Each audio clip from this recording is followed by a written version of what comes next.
अध्याय 4 समारी स्त्री।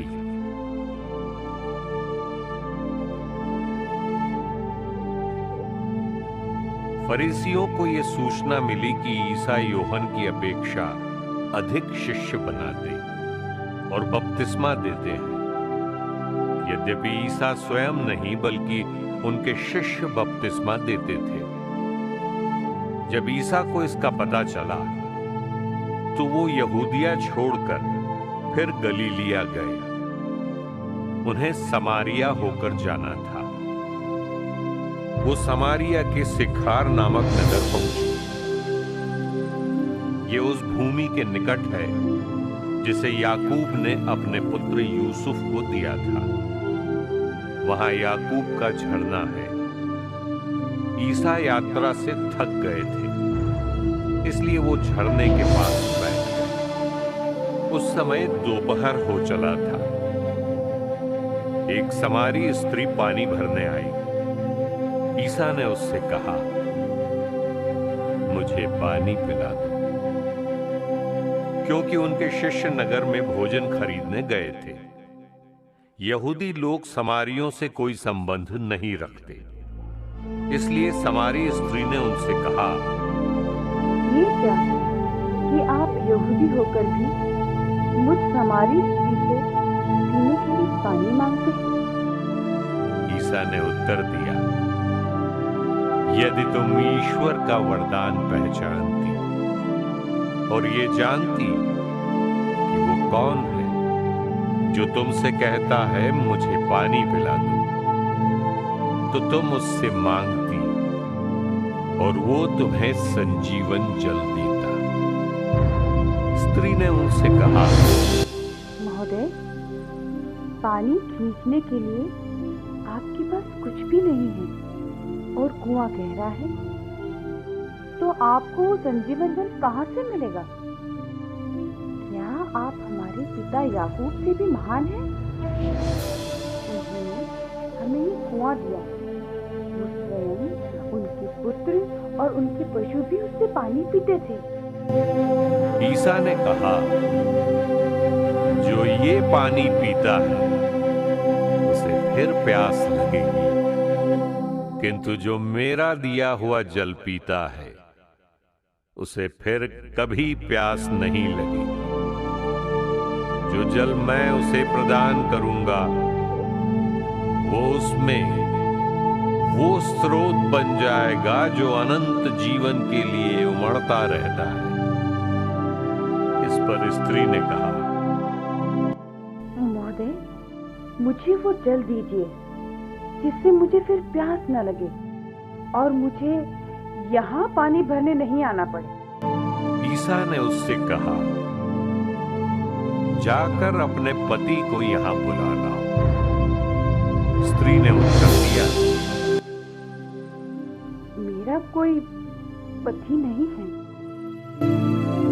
ईसा ने उससे कहा, तुमने ठीक ही कहा कि मेरा कोई पति नहीं है।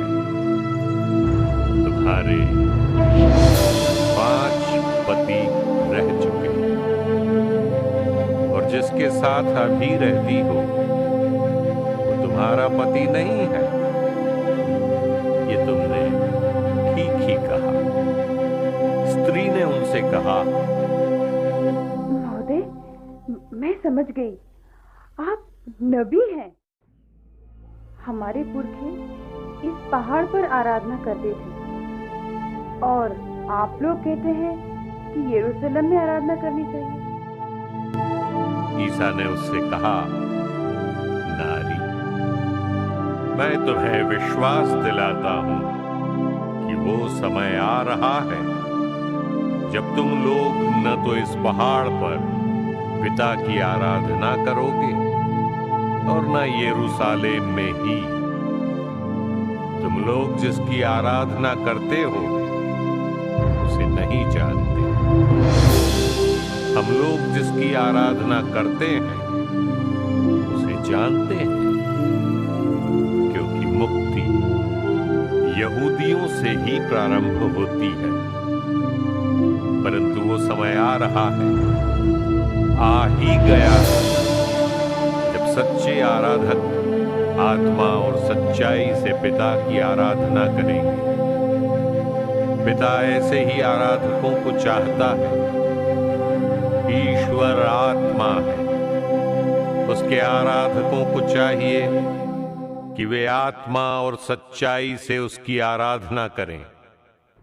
स्त्री ने कहा, मैं जानती हूँ कि मसीह जो ख्रीस्त कहलाते हैं आने वाले हैं। जब वे आएंगे तो हमें सब कुछ बता देंगे। ईसा ने उससे कहा, मैं जो तुमसे बोल रहा हूं वही हूं। उसी समय शिष्य आ गए और उन्हें एक स्त्री के साथ बातें करते देखकर अचंभे में पड़ गए। फिर भी किसी ने ये नहीं कहा, इससे क्या, अथवा आप इससे क्यों बातें करते हैं। उस स्त्री ने अपना घड़ा वहीं छोड़ दिया और नगर जाकर लोगों से कहा, चलिए एक मनुष्य को देखिए जिसने मुझे वो सब जो मैंने किया बता दिया है। कहीं वो मसीह तो नहीं है। इसलिए वे लोग नगर से निकलकर ईसा से मिलने आए। इस बीच उनके शिष्य उनसे ये कहते हुए अनुरोध करते रहे, गुरुवर खा लीजिए। उन्होंने उनसे कहा, खाने के लिए मेरे पास वो भोजन है जिसके विषय में तुम लोग कुछ नहीं जानते। इस पर शिष्य आपस में बोले, क्या कोई उनके लिए खाने को कुछ ले आया है? इस पर ईसा ने उनसे कहा, जिसने मुझे भेजा उसकी इच्छा पर चलना और उसका कार्य पूरा करना, यही मेरा भोजन है। क्या तुम ये नहीं कहते कि अब कटनी के 4 महीने रह गए हैं? परंतु मैं तुम लोगों से कहता हूं, आंखें उठाकर खेतों को देखो, वे कटनी के लिए पक चुके हैं। अब तक लुनने वाला मजदूरी पाता और अनंत जीवन के लिए फसल जमा करता है, जिससे बोने वाला और लुनने वाला दोनों मिलकर आनंद मनाए। क्योंकि यहां ये कहावत ठीक उतरती है, एक बोता है और दूसरा लुनता है। मैंने तुम लोगों को वो खेत लुनने भेजा जिसमें तुमने परिश्रम नहीं किया। दूसरों ने परिश्रम किया और तुम्हें उनके परिश्रम का फल मिल रहा है। उस स्त्री ने कहा था, उन्होंने मुझे वो सब जो मैंने किया बता दिया है।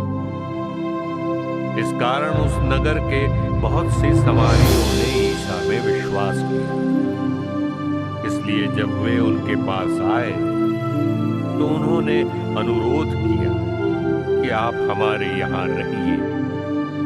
वो 2 दिन वहीं रहे।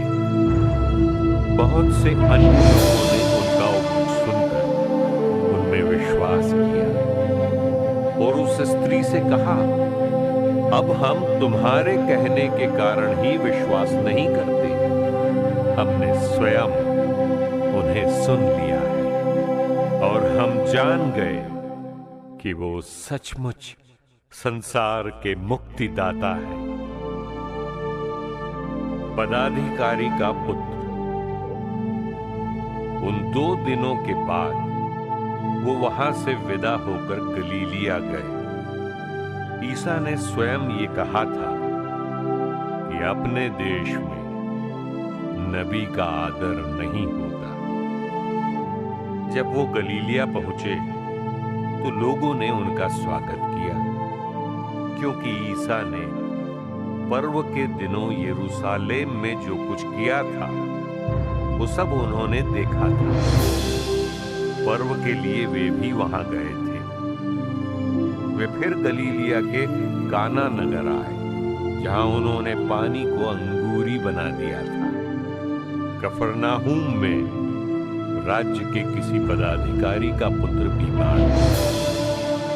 जब उस पदाधिकारी ने सुना कि ईसा यहूदिया से गलीलिया आ गए हैं, तो वो उनके पास आया।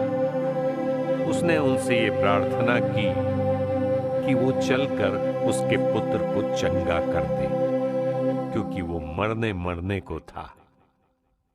ईसा ने उससे कहा, आप लोग चिन्ह तथा चमत्कार देखे बिना विश्वास नहीं करेंगे। इस पर पदाधिकारी ने उनसे कहा, महोदय, कृपया चलिए, कहीं मेरा बच्चा न मर जाए। ईसा ने उत्तर दिया, जाइए, आपका पुत्र अच्छा हो गया है। वो मनुष्य ईसा के वचन पर विश्वास कर चला गया। वो रास्ते में ही था कि उसके नौकर मिल गए और उससे बोले, आपका पुत्र अच्छा हो गया है। उसने उनसे पूछा कि वो किस समय अच्छा होने लगा था। उन्होंने कहा कि कल दिन के 1 बजे उसका बुखार उतर गया। तब पिता समझ गया कि ठीक उसी समय ईसा ने उससे कहा था, आपका पुत्र अच्छा हो गया है। और उसने अपने सारे परिवार के साथ विश्वास किया। ये ईसा का दूसरा चमत्कार था जो उन्होंने यहूदिया से गलीलिया आने के बाद दिखाया।